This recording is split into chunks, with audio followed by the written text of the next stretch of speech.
हमारे देश की बच्चियां एक तरफ अंतर्राष्ट्रीय स्तर पे मेडल लेकर के आ रही, दूसरी तरफ तुम जिंदा जला दे रहे हो उन बेटियों को। ये कौन इसका लिए जवाबदेही होगा? तो एएसपी यहाँ के और एएसआई एसएचओ सबको सस्पेंड कर देना चाहिए था, लेकिन अभी तक एक्शन नहीं लिया गया।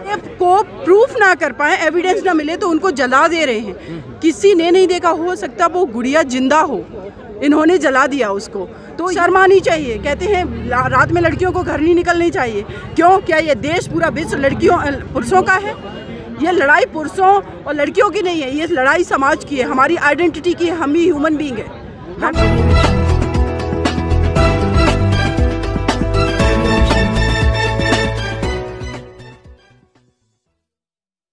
समृद्धि कुशवाहा जी हैं, हाथरस केस भी वो देख रही हैं अभी। मैम, ये जो अभी हुआ है, तो 8 साल की बच्ची और उसके सिर्फ पैर और कुछ सर का जो है बचा हुआ था, किस तरीके से देख रहे हैं इसको? और कानूनी कितना इसमें सजा के? कानून से ज़्यादा ज़रूरी है कि जो कानून बना हुआ है उसका सही से प्रवर्तन हो, इम्प्लीमेंटेशन हो। जब निर्भया के साथ ये क्राइम हुआ था 2012 में, उसके बाद जो कानून बना है, जो अमेंडमेंट किया गया आईपीसी सीआरपीसी में, बहुत स्ट्रिक्ट कानून है, लेकिन उसको सही से इम्प्लीमेंट कौन करेगा, लागू कौन करेगा? जो सिस्टम में बैठे लोग जिनको सही तरीके से काम करना है, वो आज क्रिमिनल के साथ खड़े हुए हैं। इस केस में भी वही दिख रहा है पूरा, कि जब ये लोग कह रहे हैं कि उस बच्ची को करंट लग गया था और उसके बाद बिना परिवार के पहुँचे वहाँ पर आपने डेड बॉडी को जला दिया। हो सकता है आपने जिंदा उस बच्ची को जलाया हो, 9 साल की बच्ची थी। तो इस तरीके के कानून हमारे पास सफिशिएंट स्ट्रिक्ट है, लेकिन देश के प्रधानमंत्री, हमारे दिल्ली के मुख्यमंत्री, हमारे देश के गृह मंत्री और ये कैंट थाना और यहाँ के एसपी, एएसपी, यहाँ के डीसीपी सब जिम्मेदार हैं, सब रिस्पॉन्सिबल हैं इस तरीके के क्राइम होने के लिए। अगर ऐसे क्राइम आप क्यों नहीं रोक पा रहे हो? आपके पास क्या सिस्टम नहीं है? आपके पास मशीनरी नहीं है? हम सब लोग इतना टैक्स पे करते किस लिए? हमारे देश की बच्चियाँ एक तरफ अंतर्राष्ट्रीय स्तर पर मेडल लेकर के आ रही, दूसरी तरफ तुम जिंदा जला दे रहे हो उन बेटियों को। ये कौन इसका लिए जवाबदेही होगा?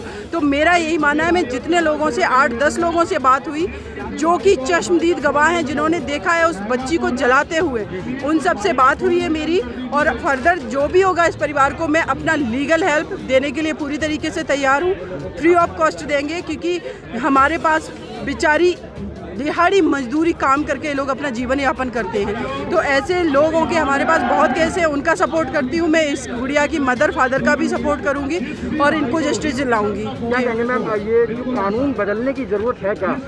कानून बदलने की ज़रूरत अगर है तो रेप लॉ में बदलाव की जगह पुलिस सिस्टम सुधरे और ठीक से काम करे। इनको स्ट्रिक्ट तरीके से इनके लिए कानून का बदलाव में अमेंडमेंट की ज़रूरत है, क्योंकि अगर कोई क्राइम हो रहा है, अगर पुलिस ठीक से काम नहीं करेगी, पुलिस सबूत मिटाएगी, तो फिर कैसे आप कोर्ट में प्रूव कर पाओगे? जब सबूत मिटा दिए जाएंगे तो सबूत ही तो पुलिस ने मिल करके मिटाया। अभी तक तो मुझे लग रहा है कि हमारी होम मिनिस्ट्री कर क्या रही है? अभी तक इनको एएसपी यहाँ के और एएसआई एसएचओ सबको सस्पेंड कर देना चाहिए था, लेकिन अभी तक एक्शन नहीं लिया गया कि आप कौन होते हो जलाने वाले, आपने कैसे जला दिया। और मैं एक और चीज़ आपको क्लियर कर दूँ, मेरे पास जो केसेस हैं, हज़ारों की संख्या में rape cases, gang rape cases है। उन केसेस में मैं बता रही हूँ 90% केसेस में जो बच्चियों का मर्डर किया जाता है वो रेप केसेस होते हैं। उसमें रेप करके, गैंग रेप करके उनका मर्डर किया जाता है। और इसीलिए अब तो ये भी चलन हो गया कि रेप को प्रूफ ना कर पाए, एविडेंस ना मिले तो उनको जला दे रहे हैं। किसी ने नहीं देखा, हो सकता वो गुड़िया जिंदा हो, इन्होंने जला दिया उसको। तो ये बहुत बड़ा प्रश्न है। देश की राजधानी है दिल्ली, से पूरे देश की शासन सत्ता का संचालन होता है। प्रधानमंत्री जी, आप क्या हो रहा है आपकी दिल्ली में? आप आंसर करेंगे इसके? कौन आंसर करेगा? हमारे देश को आज़ाद हुए 70 साल से ज़्यादा हो गए, लेकिन देश की बेटी, अगर इस दिल्ली की मैं बात कर रही हूँ, हमें यहाँ हज़ारों की संख्या में लोग आए गए।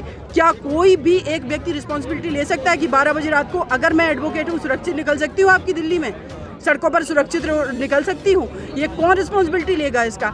अभी गोवा में बीच पर बच्ची के साथ गैंगरेप वहाँ पर हुआ और वहाँ के मुख्यमंत्री का कहना है कि बच्चियों को बाहर नहीं निकलना चाहिए। किस तरीके के स्टेटमेंट दे रहे हो? और वहाँ पर गवर्नमेंट एम्प्लॉय इन्वॉल्व था उस केस में। इनको शर्म आनी चाहिए। कहते हैं रात में लड़कियों को घर नहीं निकलनी चाहिए। क्यों? क्या ये देश पूरा विश्व लड़कियों पुरुषों का है? ये लड़ाई पुरुषों और लड़कियों की नहीं है, ये लड़ाई समाज की है, हमारी आइडेंटिटी की है। हम भी ह्यूमन बीइंग है।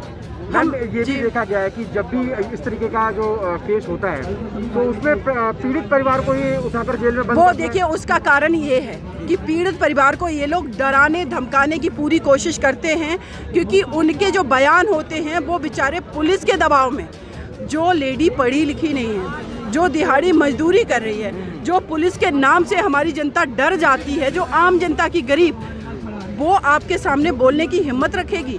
जिन लोगों के साथ पुलिस मिली हुई है वो लोग मिल करके इस परिवार के मदर फादर उस बच्ची के पीट रहे हैं, वो बयान सही देंगे? तो इसीलिए तो उन्होंने डिटेंशन में रखा, 24 घंटे इनलीगल डिटेंशन में रखा कि ये सही से बयान ना दे पाए। झूठे उन पर आरोप लगाए कि पैसे ले लिए हैं 20,000, कुछ भी 20,000 तो वो लेडी सही कह रही जो उनके साथ में थी कि आप 1 लाख रुपए ले लो, जला लेने दो अपने बच्चे को, जलाने दोगे क्या? गरीब के बच्चे की कोई वैल्यू नहीं है क्या? अंबेडकर जी बाबा साहब कह करके गए थे आम नागरिक का आपने ये हाल कर रखा है इस देश के अंदर। तो आम नागरिक के लिए हम आप जैसे लोग सब लोग मिलकर के जो वहाँ आए हुए हैं उसकी आवाज़ बनेंगे, लड़ाई करेंगे और उस गुड़िया को जस्टिस दिलाएंगे। Thank you.